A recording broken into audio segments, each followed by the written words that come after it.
यहाँ पर आइएगा बेटा, एक और अच्छा सा क्वेश्चन है, देखिएगा। A B is a smooth plane, शुरुआत में लिया कि ए बी स्मूथ प्लेन है और ए बी की लंबाई 5 मीटर, इसकी लंबाई 5 मीटर है। अब ब्लॉक इज रिलीज फ्रॉम ए, यहां से इस ब्लॉक को आपने रिलीज किया, रिलीज का मतलब initial velocity 0। Then what is the speed at the bottom if the plane is smooth. ये प्लेन अगर स्मूथ है, हालांकि पहले भी लिख दिया था, तो यहां से यहां तक आने में स्पीड क्या होगा। फिर कहते हैं plane A B is rough, और अगर ये प्लेन रफ हो और म्यू की वैल्यू 0.25 हो, तब यहाँ पे स्पीड क्या होगी बी पे। तो पहले तो आप सोल्यूशन में नंबर 1 तो आप सिंपली कर लीजिएगा। देखो एक चीज ध्यान से देख लेना, ये एंगल 37 डिग्री है। अब आपको मैंने लॉज ऑफ मोशन में अच्छे से बताया था, अगर ये एंगल 37 है, ये 90 होता ही है, तो ये एंगल क्या हो जाता है, ये एंगल 53 होता है। ठीक है। और एक चीज तुम्हें याद होगा कि अगर इसकी लंबाई 5 मीटर है, तो तुम्हें पता है कि 53 के सामने वाला ये लंबाई 4 मीटर और 37 के सामने की लंबाई ये 3 मीटर हो जाएगी। राइट। क्वेश्चन में सिर्फ ये और ये दिया है, 37 के अगेंस्ट वाली ये जो लंबाई होगी 3 मीटर और ऑब्वियसली दिया वाली 4 मीटर होगी। ये पाइथागोरस का बेस्ट यहाँ पर कॉम्बिनेशन मिलता है आपको। ठीक है। अब इन्होंने कहा अगर ये स्मूथ है तो यहाँ पे स्पीड बताओ, तो बेटा यहाँ पर जब कोई फ्रिक्शन ही नहीं है तो लॉस तो रास्ते में हो ही नहीं रहा ना, यहाँ रास्ते में तो एनर्जी का लॉस हो ही नहीं रहा ना।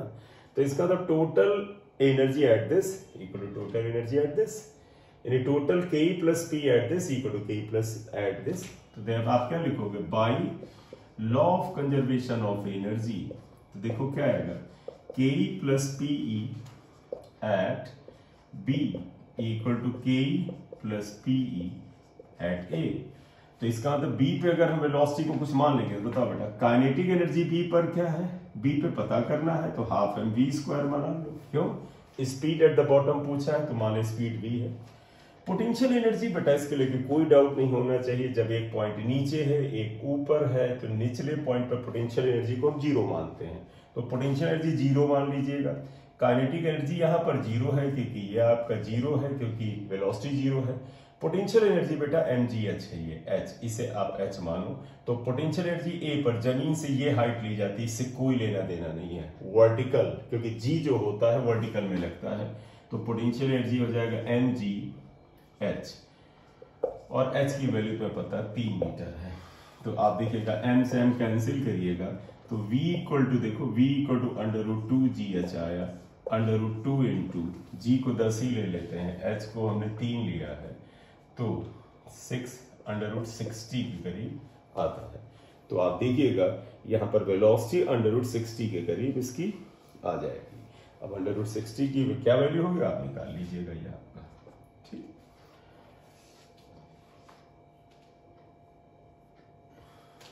तो ये मीटर पर सेकेंड ये वैल्यू आ गई।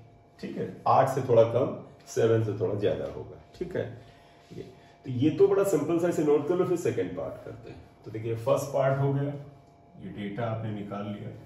सेकंड पार्ट में इन्होंने म्यू को 0.25 मान लिया है, तो आप इसे हटा दीजिए और इसी तरह ध्यान से करना, यहां पर फंसता है मामला। क्यों, फ्रिक्शन में एनर्जी लॉस हो रहा है। अगर आप देखो पार्टिकल जब यहां से यहां तक आएगा, तो थोड़ा सा चाहो तो इसका फ्री बॉडी डायग्राम भी एक छोटा सा यहां बनाओ, तो पता है इसका वेट mg नीचे लगेगा, नॉर्मल रिएक्शन ऊपर लगेगा, mg cos 37 आएगा, mg sin 37 आएगा, और ये फ्रिक्शन ऊपर की ओर लगेगा, फ्रिक्शन। ठीक, तो आप देखिएगा सेकेंड पार्ट में मैं अगर बात करूं, तो देखो फ्रिक्शन फोर्स क्या होता है, पहले आप लिख दो, friction Fr equal to mu into normal reaction होता है। Fr इक्वल टू म्यू को आप 0.25 लिख दें। नॉर्मल रिएक्शन को देखिए क्या लिखोगे, n को क्या लिखोगे, mg cos 37, तो n equal to mg cos 37। मैं चाहता हूं इसको सॉल्व थोड़ा कर ले, तो 0.25 इंटू m को m रहने, तो g को g रहते हैं आखिर में, cos 37 क्या आएगा बेटा, देखो ये 37 है, cos 37 होगा बेस अपॉन हाइपोटेन्यूज, बेस और ये हाइपोटेन्यूज कितने के बराबर था, 5, तो cos 37 को आप क्या लिख सकते हो, 4/5। या तो ये फ्रिक्शन आपको मिल गया। अब आपके मन में आया कि सर फ्रिक्शन क्यों निकालें, निकाल ले भाई, इस्तेमाल अभी आ जाएगा, है ना बेटा। अब निकाल लो, इस्तेमाल आ ही जाएगा, अभी कि हम कैसे करेंगे। अब आप ध्यान से सुनिएगा, फ्रिक्शन आ गया, इसके अगेंस्ट जब बॉडी घिसती हुई नीचे आएगी तो गति तो कम हो जाएगी। तो आप मान लें let velocity at B is v, अगर इसकी वेलोसिटी b पे v के बराबर है वो निकालना है। अब अलर्ट हो जाइएगा जरा यहां पर, क्योंकि फ्रिक्शन को इग्नोर नहीं कर सकते। देखो हम by law of conservation of total energy लगा रहे हैं, सारी एनर्जी, टोटल एनर्जी। और वो हम क्या लगाएंगे, देखो बेटा, इस जगह जब पार्टिकल था तो काइनेटिक एनर्जी 0 थी, पोटेंशियल एनर्जी ही थी, यानी टोटल एनर्जी कुछ थी। और फिर जब जमीन पे आएगा तो इसके पास कुछ पोटेंशियल एनर्जी होगी, कुछ काइनेटिक एनर्जी होगी। नो डाउट तुम कहोगे सर नीचे आ रहा तो पोटेंशियल एनर्जी हो, ठीक है, लेकिन आप मद्देनजर रखो। तो देखो ये क्या कहता है, kinetic plus potential energy at A, यानी यहां पर जो टोटल एनर्जी है वो है kinetic plus potential energy is equal to kinetic energy plus potential energy at B. यहां पर काइनेटिक, ये देखो ये फार्मूला एज इट इज आप तब लगा लेते थे जब यहां फ्रिक्शन में नुकसान नहीं होता था। लेकिन अब बताओ, काइनेटिक और पोटेंशियल एनर्जी यहां भी पता है, यहां पर जो काइनेटिक और पोटेंशियल एनर्जी आएगा वो आएगा जो बचा है, लेकिन रास्ते में जो फ्रिक्शन के अगेंस्ट घिस करके खर्च हो गया है वो यहां नहीं मिलेगा। लेकिन हमने law of conservation of total energy लिखा है, तो हम क्या लिखेंगे, यहां की टोटल काइनेटिक और पोटेंशियल एनर्जी जो है वो नीचे नहीं मिलेगी, नीचे इतनी मिलेगी, प्लस आप ध्यान रखना यहां से यहां तक आने में जो वर्क डन अगेंस्ट फ्रिक्शन हुआ है, वर्क डन अगेंस्ट फ्रिक्शन, उसे भी तुम्हें कंसीडर करना पड़ेगा। बड़ा ध्यान से सुनना, मतलब यहां की जो टोटल एनर्जी थी वो आपको कैसे मिलेगी, यहां पर पहुंचने में टोटल एनर्जी प्लस यहां जो फ्रिक्शन के अगेंस्ट नुकसान हुआ है उसको भी कंसीडर कर लो, आ जाएगा आंसर। अब आप देखो, kinetic energy at A, velocity 0 है 0, potential energy at this mgh, h बेटा 3 था, यहां 3 लिख लो। काइनेटिक एनर्जी एट दिस पता करना है, half m v square, potential energy at this lowest point of potential energy 0, plus work done against friction. बताइएगा, ये फ्रिक्शन फोर्स है और तुम्हें पता है वर्क डन इक्वल टू होता है फोर्स इनटू डिस्प्लेसमेंट। अब माइनस प्लस मत चलना, क्यों, क्योंकि ये वर्क डन हम यहां पर जोड़ के चल रहे हैं नुकसान वाला। तो देखिएगा वर्क डन अगेंस्ट फ्रिक्शन क्या आएगा, फ्रिक्शन फोर्स इनटू डिस्प्लेसमेंट।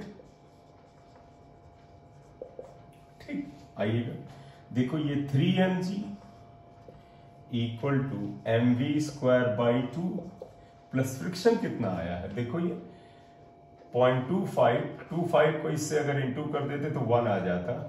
तो चलिए अभी तो लिख ही लेते हैं, 0.25 इंटू 4 अपॉन 5 mg, ये बेटा फ्रिक्शन आया, इंटू डिस्प्लेसमेंट बेटा जो ये दूरी थी, क्योंकि फ्रिक्शन का अगेंस्ट यहां पर घिसेगा, 5 कैंसिल करो, m से m कैंसिल करो, और जरा सा देखो यहां क्या बचेगा, ये 3 इंटू जी को 30 लिख दें equal to v square by 2 लिख लेते हैं, प्लस यहां पर देखिए क्या आएगा, 0.25 और 1 आया, सिर्फ g बचे,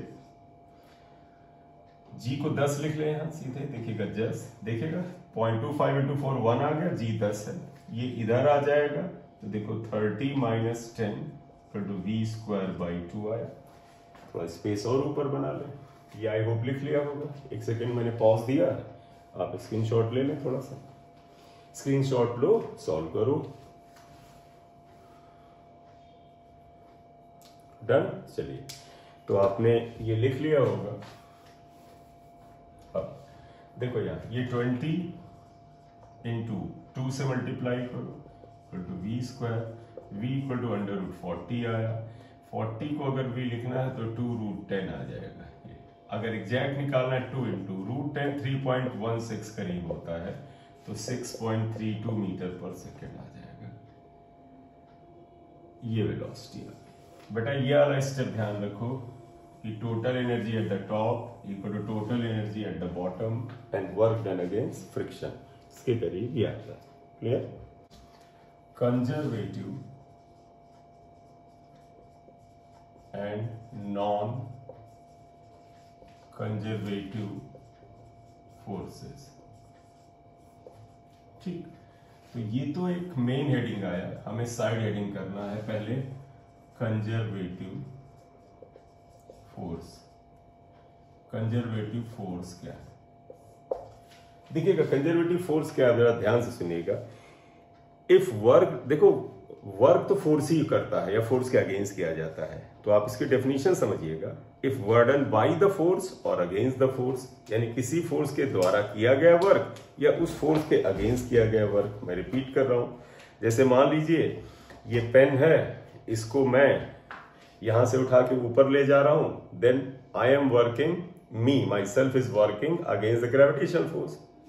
ग्रेविटी इस पेन से क्या कह रहा है, भाई नीचे जाओ, मैं ऊपर ले जा रहा हूं, तो आई am working against gravitational force. अब अगर मैं ऊपर इसे छोड़ दूं तो ये खुद नीचे आएगा। तो पहले केस में मैं फोर्स के अगेंस्ट वर्क काम कर रहा था, फोर्स मतलब ग्रेविटेशनल फोर्स। दूसरे केस में छोड़ा तो ये ग्रेविटेशनल फोर्स इसको खुद ही नीचे ले आया, यानी now the force itself is working.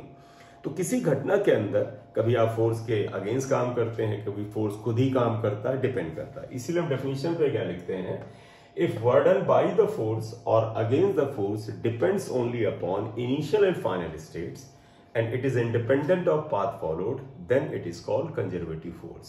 तो आप देखिएगा, if work done by the force or against the force depends only upon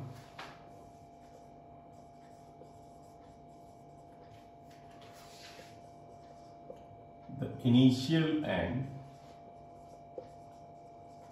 final states या position, states या position, मतलब वर्डन बाय द फोर्स और against the force depends only upon initial and final states और position. Meaning बता देंगे आगे, आप चिंता नहीं करें। And is independent of, and is independent of the path followed, then such forces are called conservative force। ऐसे फोर्सेस को कंजर्वेटिव फोर्सेस कहते हैं। क्लियर? अभी हम तो समझाएंगे, बाद में बेहतर समझ में आएगा। एग्जाम्पल अभी लिख लो, फिर बात करते हैं। जैसे ग्रेविटेशनल फोर्स आप ले, कंजर्वेटिव है। 12th में आप पढ़ेंगे, 10th में पढ़ा भी था आपने, इलेक्ट्रोस्टैटिक फोर्स। क्या आपने इलास्टिक फोर्सेस, स्प्रिंग में बेटा, स्प्रिंग को जब खींचते जाते हैं तो इलास्टिक फोर्सेस एक्सेट्रा, ये कंजर्वेटिव के अंदर आते हैं। राइट? तो हुआ कि कंजर्वेटिव फोर्स क्या होते हैं, if work done by the force और against the force depends only upon initial and final states यानी positions and independent of the path followed, then such forces are called conservative force. इन्हें हम conservative force कहते हैं। और उस force के द्वारा चारों तरफ क्रिएट किए गए फील्ड को कंजर्वेटिव फील्ड कहते हैं। जैसे ग्रेविटेशनल फोर्स ग्रेविटेशनल फील्ड पैदा करता है या ग्रेविटेशनल फील्ड के अंदर काम करता है, इलेक्ट्रोस्टैटिक फोर्स इलेक्ट्रिक फील्ड के अंदर होता है, तो वो फील्ड जो है उसे हम कंजर्वेटिव फील्ड कहते हैं। एक्चुअली हम conservative, gravitational force is conservative force, हम यहां तुम्हें प्रूफ करके दिखा देते कैसे है, तो तुम्हें ये स्टेटमेंट का मतलब समझ में आएगा। तो आप जरा इसे देख लें कि कंजर्वेटिव फोर्स के लिए हम ग्रेविटेशनल फोर्स को कंजर्वेटिव फोर्स साबित करने जा रहे हैं। ठीक है? तो देखिए, what we are going to do to prove that gravitational force is conservative. Gravitational force conservative force है, ये हमारा पर्पज है फोर्स का, इज कंजर्वेटिव फोर्स। तो we have to prove that gravitation force is conservative force. Clear? देखिए इसको हम करेंगे कैसे, हम ऐसा करेंगे, आप एज्यूम करिएगा, हम मान लें आप अपने घर में नीचे हैं, आप घर में नीचे वाले फ्लोर पे हैं और आप छत पे जाते हैं। तो छत पे जाने के 3 तरीके हम अपना रहे हैं। एक, जैसे कोई बंदा है, फर्स्ट थिंग हम ये लेंगे, जैसे मान लीजिए तुम्हारे घर की ऊंचाई है ये, this is the height of your building, और आपको किसी चीज को या खुद ही आप यहां पर हैं, you are at this state initial इस पोजिशन, और आपका वेट यानी किसी पार्टिकल ले लीजिए, अपना ले लीजिए, किसी चीज का ले लीजिए, किसी बॉडी का वेट mg नीचे काम कर रहा है। अगर मैं तुमसे कहूं इसको यहां से ले जा करके छत के सबसे टॉप माले पर यहां तक पहुंचाना है और इस पॉइंट को बी आपने लिया है, तो इस मास m को अगर हम a से खींच के यहां तक ले जाएं जिससे कि बिल्डिंग की हाइट h पे चला जाइए, और यहां तक ले जाने में हमें क्या करना है, हमें यह पता करना है what is the work done against the gravity force, मतलब ये जो ग्रेविटी फोर्स है इसके अगेंस्ट क्या वर्क किया गया ये। तो आप जरा सा देखिएगा यहां पर बताइएगा W from A to B, W from A to B को हम अगर W1 से लिख लें, W from A to B, तो आप क्या लिखोगे, तुम लिखोगे work done equal to force into displacement. ध्यान रखना अगेंस्ट मैंने बोल दिया, साइन नहीं ले रहा हूं, सिर्फ मैग्नीट्यूड निकाल रहा हूं। तो देखो that would be equal to force यानी mg और डिस्प्लेसमेंट कितना हुआ h। तो वर्क डन इक्वल टू यहां पर क्या आ गया, W1 in this example is mgh। Equation 1 हमने क्या किया, एक बिल्डिंग की ऊंचाई h है, हमें नीचे से ऊपर तक ले जाना है बॉडी को। तो जैसे आप मान लीजिए बिल्डिंग था, आपने रस्सी डाला और उस बॉडी को रस्सी से ऊपर खींच लिया, सीधे यहां पहुंचा दिया, जाना था A से B तक, और इस समय ये वर्क आपको करना पड़ा, ठीक है। सेकेंड प्रोसेस में एक दूसरा बंदा कहता है, सुनिएगा बात को, कि यही बिल्डिंग की ऊंचाई है और अगर हमें A से B तक ले जाना है तो उसने कहा कि ऐसा करते हैं, ऐसे एक इंक्लाइन प्लेन बनाते हैं, जरा ध्यान रखिएगा। वो कहेगा भाई ऐसा करो, एक ऐसे एक रैंप टाइप का ही बना दो और इसकी हाइट h है, इसका कुछ एंगल होगा। तो एक तरीका क्या, आपको ले जाना जमीन से यहां तक है, हाइट h है, तो वो कहता कि ऐसा करो, ऐसे एक रैंप बना दो और इस मास को ऐसे मत खींचो, बल्कि आप यहां से खींचना शुरू करो और ऊपर की ओर ऐसे खींच के यहां तक ले जाओ। अगर इस मास को इस पॉइंट C से खींच के यहां ले जाओगे तो आप देखो वर्टिकल में यानी ग्रेविटी के अगेंस्ट आपको कितना डिस्प्लेसमेंट करना पड़ेगा, AB के बराबर ही। तो आप देखिए, आप अपने जमीन से छत पर अगर आप चढ़ते हैं, चाहे सीढ़ी से चढ़े चाहे और तरीके से चलें, वर्टिकल में तो डिस्प्लेसमेंट बिल्डिंग के हाइट के बराबर ही होता है। तो अगर आप इस रास्ते से यहां ले जाएंगे तो वर्टिकल में डिस्प्लेसमेंट इतना ही होगा। अब देखिएगा, इस बॉडी को अगर ऐसे खींच के यहां ले जाएं तो हम जरा इस बॉडी का फ्री बॉडी डायग्राम बनाने के लिए यहां पे शो कर लेते हैं, क्योंकि इस जगह डायग्राम फ्री बॉडी बनाएंगे वो आपको अच्छे से समझ में नहीं आएगा। तो हमने मान लिया बॉडी यहां तक गया था, तो इसके ऊपर क्या क्या लग रहा था, weight mg, component mg cos theta, एक component mg sin theta. Normal reaction दिखाना दिखा दो, लेकिन तुम्हें पता नॉर्मल रिएक्शन का तभी इस्तेमाल है जब फ्रिक्शन होता है। तो आप देखो बेटा, अगर इस बॉडी को C से B तक आप खींच रहे हैं तो एक्चुअली आप इसके वजन mg के इस कंपोनेंट के अगेंस्ट वर्क कर रहे हैं। तो देखिएगा, when it is taken from C to B, then actually you are working against this, इसके खिलाफ काम कर रहे हैं। तो आप बताइएगा इस केस में, ये जैसे पहला पार्ट था, दूसरे में आइएगा, यहां बताइएगा work done equal to how much, work done equal to तुम लिखोगे force is this mg sin theta, क्योंकि मैं फिर बताऊं बेटा, work done equal to force into displacement, you are working against this force, into displacement cb आएगा, क्योंकि आप यहां से यहां तक खींचोगे, इनटू cb, ये आया क्लियर। अब आप देखिएगा, अगर आप यहां इन ट्रायंगल ABC अगर आप ले लें तो देखिए साइन थीटा कितने के बराबर है, साइन थीटा होता है परपेंडिकुलर यानी h अपॉन हाइपोटेन्यूज यानी CB। तो CB अगर आप देखें तो h अपॉन साइन थीटा आ गया, ये h अपॉन साइन थीटा आ गया। अब अगर आप ये वैल्यू यहां रखें तो W2 इक्वल टू, यहीं पे रख लेते हैं, mg sine theta into CB की ये वैल्यू बेटा आप रख लें तो आ जाएगा h upon sine theta, cancel हुआ।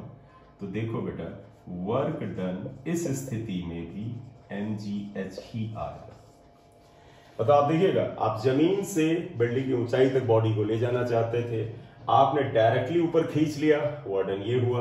आपने कहा ये रैंप बना के खींचेंगे तो आपने दूरी ज्यादा तय की, लेकिन देखो वर्डन इतना आया। यानी अगर आप गौर से देखें, क्या वर्क डन अगेंस्ट ग्रेविटी जो है वो केवल इनिशियल का मतलब जमीन, एंड फाइनल का मतलब बिल्डिंग का ऊंचाई, इनिशियल और फाइनल पोजीशन यानी एच पे ही डिपेंड कर रहा है।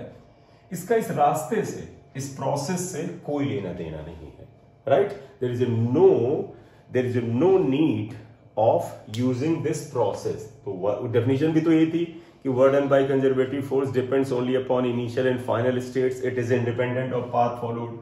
कि हमारे रास्ते में ये लंबाई आई नहीं आई, देखो एच आया, ये तो ये है लंबाई, ठीक।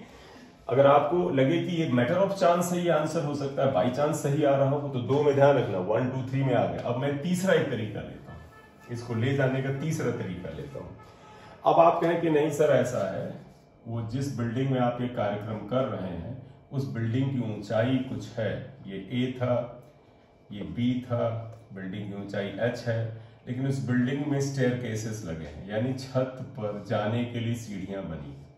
तो अब आप कहें कि हम ऐसा करेंगे सर, हम सब इसको छत सीढ़ियों से ले जाएंगे। तो मान लीजिए आप सीढ़ी से ले जाते हैं, कुछ ही स्टेप्स बना लेते हैं, बहुत सारा बनाने का कोई मतलब नहीं। देखिएगा अब आप स्टेप से ले जाते हैं, ध्यान दीजिएगा। सपोज इसमें n स्टेप्स हैं, suppose n steps are there, n सीढ़ियां हैं यहाँ पर, हर स्टेप की ऊंचाई है कुछ, देखो चलो ऐसा करते हैं, यहाँ दिखा देते हैं, ये ऊंचाई h ये मान लिया है तो आप इसे y मान लो, और हर स्टेप की कुछ चौड़ाई है, देखो इसकी चौड़ाई x, इसकी भी चौड़ाई x, ये भी x, सबकी ऊंचाई है y y y y। Body ले कैसे जाते हैं, देखो ये अगर मास m है, आपका वेट उस बॉडी का नीचे लगेगा। आप ये एक स्टेप तब होता है जब यहां से ये चढ़े यहां तक जाए, एक स्टेप है। 2 स्टेप ये होगा जब ये जाए यहां पहुंचे। तो 1 स्टेप का मतलब हुआ कि आप P से जाते हैं, Q पे जाते हैं और R तक पहुंच जाते हैं। तो बताइएगा अगर हम mg के अगेंस्ट P से Q तक डिस्प्लेस करें तो देखो क्या आएगा, फोर्स इज mg और डिस्प्लेसमेंट इज PQ, P से Q और वो y के बराबर है। फिर हम Q से R लाएंगे तो ध्यान रखना इस बॉडी का वेट mg नीचे लगेगा और डिस्प्लेसमेंट देखो इधर है, ये 90, तो यहां पर तो वर्डन 0 आ जाएगा। तो ध्यान रखिएगा इस केस में अगर कहें वर्क डन इन 1 स्टेप, अगर स्टेयर 1 स्टेप कर लीजिएगा, अगर इसमें एक स्टेप को पार करने में वर्डन क्या आएगा, जरा ध्यान रखिएगा। अगर हम W डैश माने, W देखो work done from P to Q plus work done from Q to R, W dash equal to work done from P to Q क्या आ जाएगा, फोर्स इनटू ये डिस्प्लेसमेंट कितना y के बराबर, तो ये हो जाएगा mg into y plus Q से R, देखो Q से R ये एंगल 90 है और तुम्हें पता है फोर्स और डिस्प्लेसमेंट 90 हो तो वर्डन 0 होता है, तो mg इंटू x, क्योंकि ये डिस्प्लेसमेंट x के बराबर है, cos 90 0 हो जाएगा। तो एक स्टेप में देखिएगा 1 स्टेप में वर्डन mgy आएगा और ये 0 आ जाएगा, ये वर्डन। तो बताइएगा अगर एक स्टेप छत की एक सीढ़ी चढ़ने में इतना वर्डन आया तो how many steps there, n steps हैं, तो therefore total work done equal to कितना आएगा, अगर मैं इसे W3 लिख देता हूं वो क्या आएगा, देखो एक स्टेप में किया गया वर्क ये W dash into number of steps n, तो ये वर्क डन W3 आ जाएगा mgy इंटू n। आप देखिएगा mg ny। अब आप गौर से देखिएगा अगर एक स्टेप की ऊंचाई y है, 2 स्टेप तक ले लेते थे 2y होता, 3 स्टेप तक होता तो ऊंचाई 3y होता, n स्टेप है तो क्या ny, तो इसका तो ये जो ny है ये h के बराबर है। तो यहां पर देखिएगा ny इक्वल टू h, तो आप देखिए वर्क डन इस तरीके से करने पर भी mgh ही आया क्योंकि ny h है। अगर आप ध्यान से देखें बिल्डिंग की ऊंचाई s थी, you are working against the gravitational force in taking the body from lowest point to the top of the building. If the height is h, Your purpose is to take the body from lower point to the upper point. Then you are following 3 processes. In one process आपने क्या किया, सीधे ऊपर खींचा, वर्डन mgh आया. एक में आपने एक रैंप पे ले गए, उसमें भी mgh आया, और तीसरे में सीधे अपना एक तो भी mgh आया. इसका मतलब वर्डन पाथ पर नहीं डिपेंड करता है, इनिशियल और फाइनल पोजीशन पे डिपेंड करता है. तो इतना एक मिनट लिख लो, पॉज ले लो, फिर हम इसको कंक्लूड कर दें. तो ये आ गया. तो अब हम कंक्लूड करें, इसीलिए मैंने ध्यान दीजिएगा पूरे प्रूफ में ये क्वेश्चंस 1 2 3 को वीडियो को पीछे जाके देख सकते हैं, अलग अलग रखा. तो आप लिखोगे from equations 1 2 and 3 it is clear that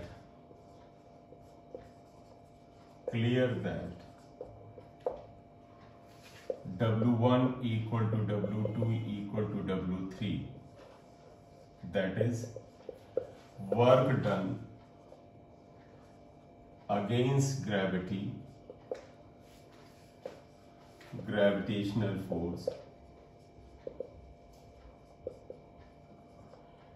is independent of path followed.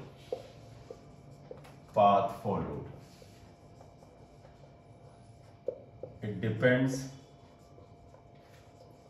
only upon initial and final positions, states या position. Hence, gravitational force is